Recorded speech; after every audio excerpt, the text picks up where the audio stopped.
ایرانی کرنسی کا زوال یہ صرف ایک معاشی خبر نہیں ہے، یہ ایک ایسی کہانی ہے جس نے ایک پورے ملک کو آپ کہہ سکتے ہیں کہ ہلا کر رکھ دیا تھا۔ یہ کہانی سڑکوں پر ہونے والے احتجاج سے شروع ہوئی، لیکن اس کی جڑیں بہت گہری تھیں۔ تو آئیے مل کر دیکھتے ہیں کہ یہ سب کیسے ہوا اور اس سوچے سمجھے منصوبے کی تہ میں کیا تھا۔ سوچنے کی بات ہے نا؟ کہ آخر کیا چیز ایک پوری قوم کو تباہی کے دہانے پر لا کھڑا کرتی ہے؟ کیا کوئی جنگ، کوئی قدرتی آفت، یا پھر کچھ اور؟ کوئی ایسی چال جس کا ہتھیار پیسہ ہو؟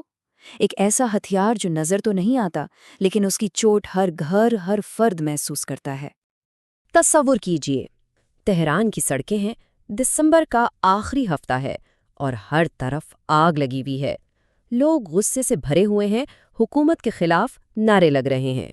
لیکن یہ کوئی عام سیاسی احتجاج نہیں تھا، یہ تو ایک قوم کی بقا کی جنگ تھی، ایک ایسی جنگ جو سڑکوں سے نکل کر لوگوں کے کچن تک پہنچ گئی تھی۔ اور حالات آپ دیکھیں ہر گزرتے دن کے ساتھ بگڑتے جا رہے تھے۔ سڑکوں پر مظاہرے، دکانوں پر چیزیں مہنگی، لمبی لمبی قطاریں، اوپر سے خوف تھا کہ کہیں کوئی غیر ملکی فوجی کارروائی نہ ہو جائے۔ یہاں تک کہ تہران کی فضائی حدود کو بھی عارضی طور پر بند کرنا پڑا تھا۔ ایسا لگ رہا تھا جیسے ملک چاروں طرف سے گھر چکا ہے۔ تو یہ جو سارا غصہ تھا، یہ جو افراتفری تھی، اس کی اصل جڑ کہاں تھی؟ اس کی جڑیں تھیں ملک کی معیشت میں، اور معیشت میں بھی خاص طور پر اس کی کرنسی، اس کے پیسے میں، جو اپنی قدر آپ سمجھیں کہ ریت کی طرح کھو رہی تھی۔ سڑکوں پر جو آگ لگی ہوئی تھی نا، اس کی اصل چنگاری دراصل ایران کی قومی کرنسی یعنی ریال کی گرتی ہوئی قیمت تھی۔ ذرا سوچئے، لوگوں کی زندگی بھر کی جمع پونجی، ان کی محنت کی کمائی، ان کی آنکھوں کے سامنے راکھ بن رہی تھی اور وہ کچھ نہیں کر پا رہے تھے۔ دیکھیں، جب کسی ملک کی کرنسی کی حالت اتنی خراب ہو جائے تو اسے کہتے ہیں کرنسی کا بحران۔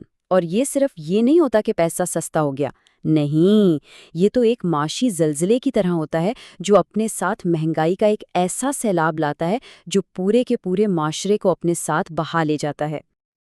اچھا، تو اب اصل سوال یہ اٹھتا ہے کہ یہ مالیاتی طوفان، یہ بحران آخر آیا کہاں سے تھا؟ کیا یہ ایران کی اپنی حکومت کی کوئی غلطی تھی، کوئی غلط پالیسی تھی، یا پھر اس کے پیچھے کوئی باہر کی طاقت، کوئی سازش کام کر رہی تھی؟ اور پھر واشنگٹن سے ایک خبر آئی، ایک ایسا انکشاف ہوا جس نے پوری کہانی کا پانسا ہی پلٹ دیا۔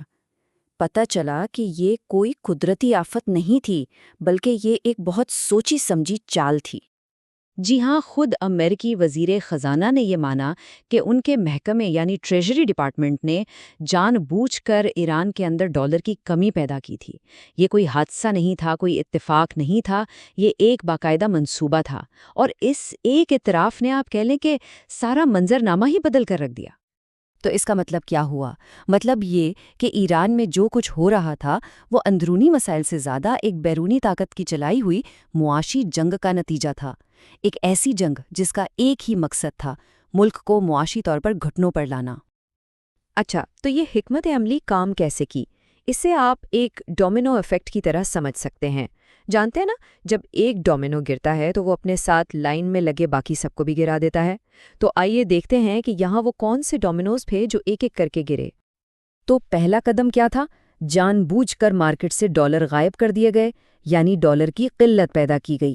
اس کا نتیجہ ایران کا ایک بڑا بینک بیٹھ گیا، دیوالیہ ہو گیا۔ اب جب بینک ڈوبا تو حکومت پر دباؤ آیا اور مرکزی بینک کو مجبوراً مزید نوٹ چھاپنے پڑے۔ اور جب زیادہ نوٹ چھپتے ہیں تو کیا ہوتا ہے؟ کرنسی کی قدر گر جاتی ہے، ریال کی قدر گری، مہنگائی آسمان سے باتیں کرنے لگی، اور بس عوام کا پیمانہ لبریز ہو گیا اور وہ سڑکوں پر نکل آئے۔ یوں ایک سوچے سمجھے منصوبے نے اپنا کام کر دکھایا۔ اور حیرانی کی بات یہ ہے کہ یہ سب کچھ بہت تیزی سے ہوا، صرف چند ہفتوں کے اندر۔ دسمبر کے آخر میں جو احتجاج شروع ہوئے تھے وہ جنوری آتے آتے پورے ملک میں پھیل گئے۔ ایک معاشی چال اب ایک بہت بڑا سیاسی بحران بن چکی تھی۔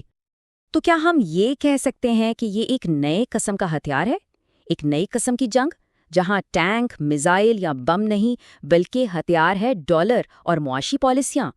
یہ ایک بہت بڑا سوال ہے جو اس واقعے کے بعد سے پوری دنیا میں پوچھا جا رہا ہے۔ تو اب اگر ہم وجہ اور اثر کو جوڑ کر دیکھیں تو تصویر بالکل صاف ہو جاتی ہے۔ ایک طرف امریکی ٹریجری کے حکمت عملی اور دوسری طرف اس کا اثر، ایران میں حکومت مخالف مظاہرے، ایک طرف ڈالر کی منصوبہ بند قلت اور دوسری طرف قومی کرنسی کی تباہی، ایک طرف ایک بینک کو دیوالیہ ہونے پر مجبور کرنا اور دوسری طرف ایرانی عوام کا سڑکوں پر نکل آنا۔ سب کچھ ایک زنجیر کی کڑیوں کی طرح جڑا ہوا ہے۔ تو اس پوری کہانی سے ہمیں کیا اہم باتیں پتہ چلتی ہیں؟ پہلی بات تو یہ کہ معاشی اقدامات کے جیو پالیٹکس یعنی عالمی سیاست پر بہت گہرے اور حقیقی اثرات ہو سکتے ہیں۔ دوسری بات یہ کہ کسی بھی ملک کی کرنسی کا مستحکم ہونا وہاں کے سماجی اور سیاسی استحکام کے لیے کتنا ضروری ہے۔